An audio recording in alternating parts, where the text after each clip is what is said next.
Welcome po sa Cooking Alasen. Magluluto po tayo ngayon ng Gotong Batangas.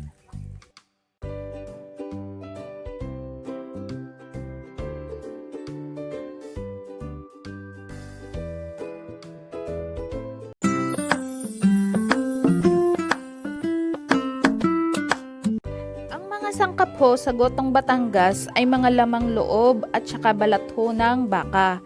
Ariho ay mga nalinisan ko na.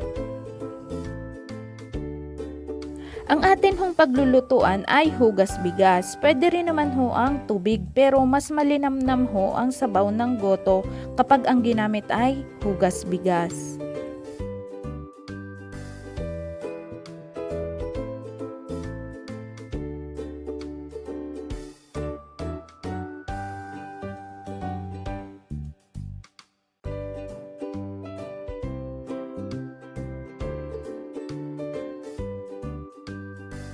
Atin muna ho aring pakukuluan ng 1 oras.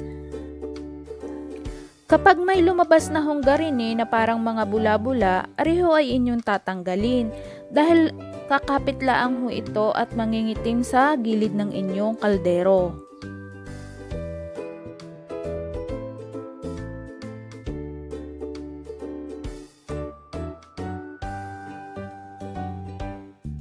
Kapag natanggal na ho natin yung mga bula-bula sa ating niluluto, saka lang ho natin ilalagay aring iba pang mga sangkap.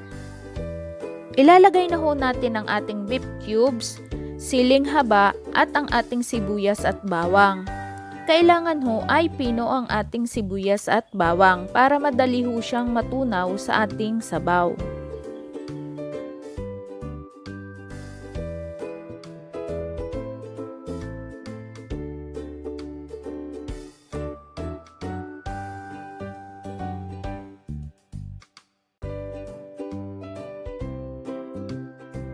Lulutuin ho natin ng mga 3 hanggang 4 na oras o hanggang sa lumambot ho yung ating mga gotuhin. Malambot na ho ang ating mga sangkap at halos natunaw na rin ho yung ating sibuyas at bawang. Atin na ho aring titimplahan ng asin. Pero tips ko lang po sa inyo, wag po muna kayong maglalagay ng asin hanggat hindi pa po nalambot yung ating mga karne.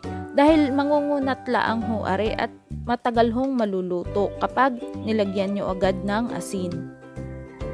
Kaya make sure ho na luto na yung ating karne bago kayo maglagay ng asin. Or pwede rin hong patis.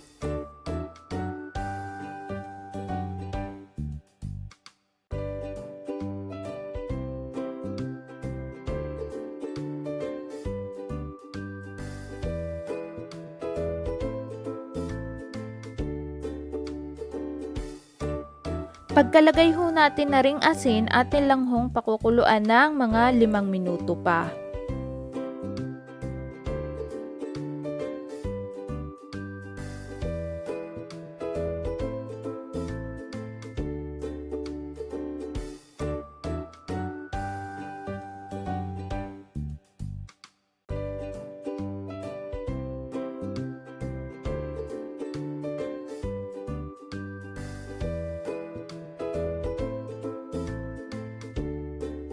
Areho ay luto na kaya atin hong ihihiwalay sa sabaw ang balat at lamang loob ng baka.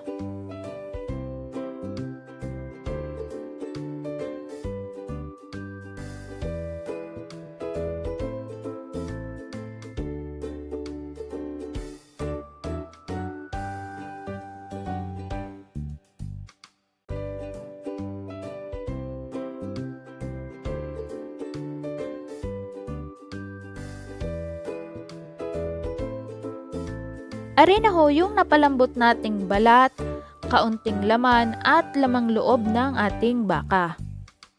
Bago ho natin iserve, atin nung hihiwain or gugupitin ng maliliit.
Pag nahiwa na po natin, saka po natin lalagyan ng sabaw.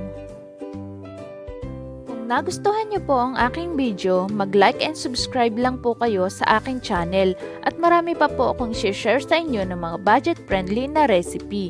Mura na, masarap pa.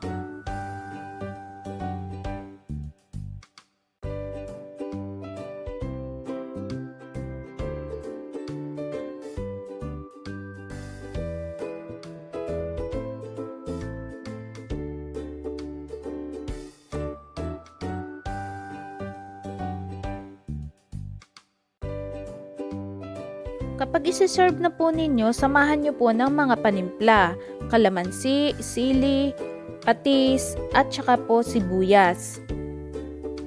For more budget-friendly recipe, i-click nyo na lang po ang alinman dito. Maraming salamat po sa panonood!